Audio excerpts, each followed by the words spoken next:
Hello friends, எல்லாரும் எப்படி இருக்கீங்க?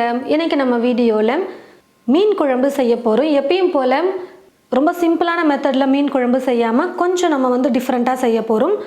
கண்டிப்பாக இந்த மாதிரி நீங்களும் உங்களோட வீட்டில் ஒரே மாதிரி செய்யாமல் இந்த மாதிரியும் நீங்கள் ட்ரை பண்ணி பாருங்கள். எல்லாருக்கும் ரொம்ப பிடிக்கக்கூடிய வகையில் இந்த மீன் குழம்பு இருக்கும். வாங்க இப்போ மீன் குழம்பு எப்படி செய்கிறதுன்னு பார்க்கலாம். ஸ்டவ்வை பற்ற வச்சுக்கிட்டு ஸ்டவ் மேலே ஒரு கடாய் வச்சுருக்கேன். கடாய் நல்லா சூடேறினதும் எண்ணெய் 2 ஸ்பூன் அளவுக்கு சேர்த்துக்கிறேன். எண்ணெய் ஓரளவுக்கு காஞ்சதும் 10லேருந்து 12 பல் பூண்டு எடுத்து வச்சுருக்க அதை சேர்த்துக்கிறேன்.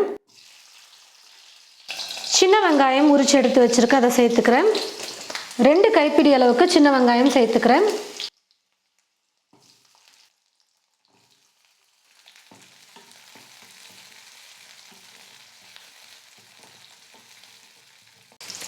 ஓரளவுக்கு வெங்காயம் நல்லா வதங்கினதுக்கப்புறம் ஒரு தக்காளி பழம் எடுத்து நான் கட் பண்ணி வச்சுருக்கேன், அதை சேர்த்துக்கிறேன்.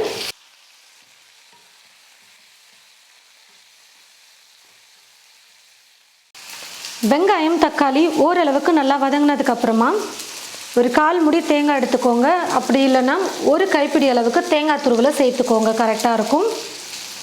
தேங்காய் துருவலை சேர்த்துட்டு 1 நிமிஷம் நம்ம நல்லா வதக்கினா போதும்.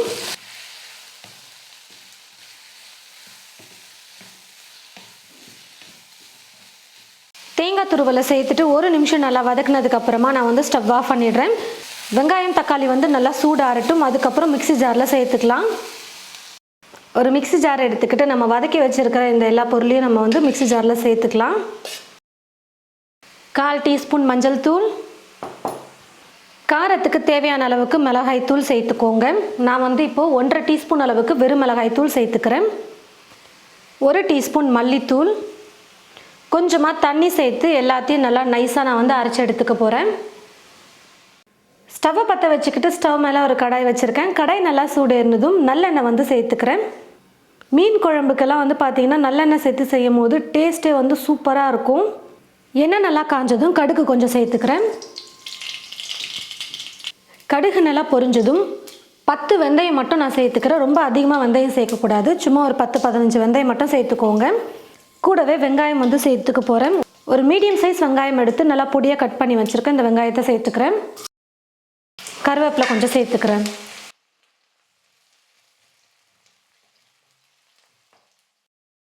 வெங்காயம் நல்லா வதங்கினதுக்கு அப்புறமா இது கூட நம்ம அரைச்சி எடுத்து வச்சிருக்கிற இந்த விழுதை சேர்த்துக்கலாம். அரைச்ச மசாலா சேர்த்ததுக்கு அப்புறமா இது கூடவே தேவையான அளவுக்கு உப்பு சேர்த்துட்டு ஒரு 2-3 நிமிஷத்துக்கு நல்லா நம்ம வதக்கிக்கலாம்.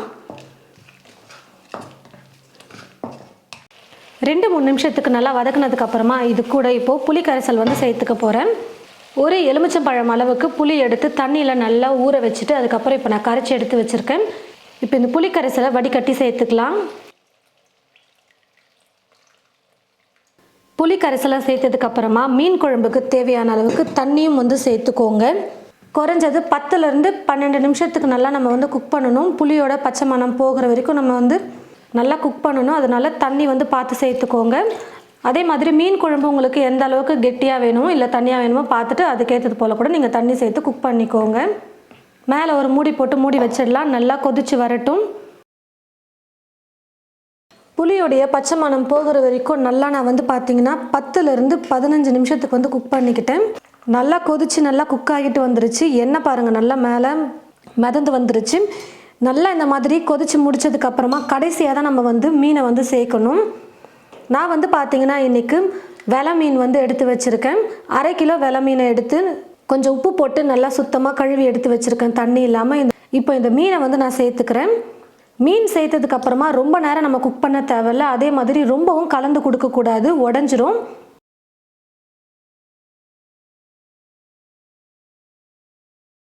மீன் சேர்த்ததுக்கப்புறமா ரொம்பவும் கரண்டி வச்சு கலந்து கொடுக்கக்கூடாது. இந்த மாதிரி சும்மா கடாயை சும்மா லைட்டாக அப்படி கலந்து கொடுத்தாலே போதும். நல்லா மிக்ஸ் ஆகிட்டு வந்துடும். மீன் சேர்த்ததுக்கப்புறமா ரொம்ப நேரமும் குக் பண்ணக்கூடாது. சீக்கிரமாக மீன் வெந்துடும். குறைஞ்சது 3லேருந்து 4 நிமிஷம் நீங்கள் குக் பண்ணிங்கனாலே போதும். மீன் நல்லா வெந்து வந்துடும். பாருங்கள் ஃப்ரெண்ட்ஸ், 4 நிமிஷத்துக்கு நான் குக் பண்ணிக்கிட்டேன். மீன் நல்லா வெந்து வந்துருச்சு. இப்போ நான் ஸ்டவ் ஆஃப் பண்ணிடுறேன்.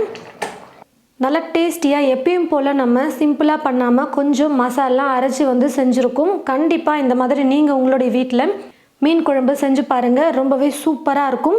நீங்கள் எந்த மீன் வாங்குறீங்களோ அந்த மீனை பயன்படுத்தி இதே மெத்தடில் நீங்கள் செஞ்சீங்கன்னா சூப்பராக ஒரு மீன் குழம்பு. சுட சுட சாதம் அடிச்சுட்டு இந்த மாதிரி மீன் குழம்பு செஞ்சு நீங்கள் சாப்பிட்டு பாருங்கள். ரொம்பவே சூப்பராக இருக்கும் சாப்பிட. ட்ரை பண்ணி பார்த்துட்டு எப்படி இருக்குன்னு சொல்லிட்டு மறக்காமல் கமெண்ட் பாக்ஸில் வந்து கமெண்ட் பண்ணுங்கள். இந்த வீடியோவை மற்றவங்களுக்கும் ஷேர் பண்ணுங்கள். இது போல் நிறைய ரெசிபீஸ் பார்க்க இந்த சேனலை மறக்காமல் சப்ஸ்கிரைப் பண்ணிக்கோங்க. கூடவே பக்கத்தில் இருக்கிற பெல் ஐக்கானை கிளிக் பண்ண மறந்துடாதீங்க. தேங்க்யூ.